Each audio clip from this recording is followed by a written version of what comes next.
नदी के किनारे बसा एक छोटा सा शांत गांव था। उसी गांव में सैमी नाम का एक नाविक रहता था। लोग उसे उसकी कुशलता के लिए जानते थे। वो रोज अपनी नाव से गांव वालों को नदी के इस पार से उस पार सुरक्षित पहुंचाता था। चाहे पानी शांत हो या लहरें ऊंची हों, सैमी हमेशा भरोसे के साथ पतवार थामे रहता। लेकिन सैमी के दिल में एक ऐसा बोझ था जो किसी को दिखाई नहीं देता था। कई साल पहले उसी नदी ने उससे उसका छोटा भाई छीन लिया था। उस हादसे के बाद सैमी की जिंदगी बदल गई। वो हर रोज खुद से सवाल करता, अगर उसने थोड़ा और ध्यान दिया होता, अगर उसने कोई और रास्ता चुना होता, शायद आज सब कुछ अलग होता। ये सोचें उसके दिल को चैन नहीं लेने देती थी। धीरे धीरे उसका हंसता हुआ चेहरा गुम हो गया। उसके कदम भारी हो गए। रात की महफिलों में बैठने वाला सैमी अब अकेले रहना पसंद करने लगा।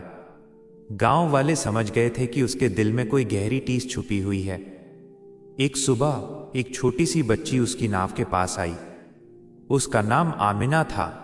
उसकी आंखों में मासूमियत और सवाल दोनों थे।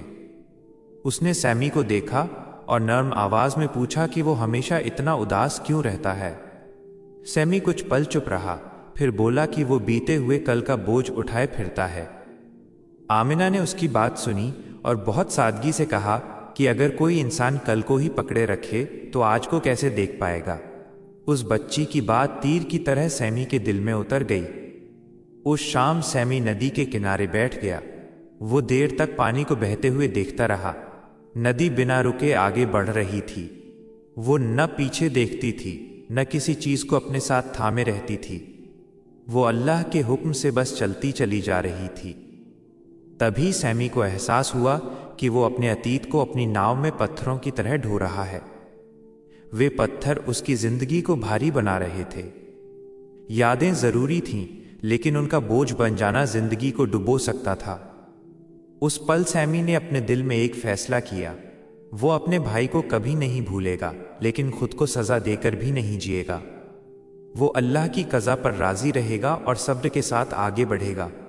वो अपने भाई की याद का सम्मान इस तरह करेगा कि उसकी जिंदगी फिर से रोशन हो जाए।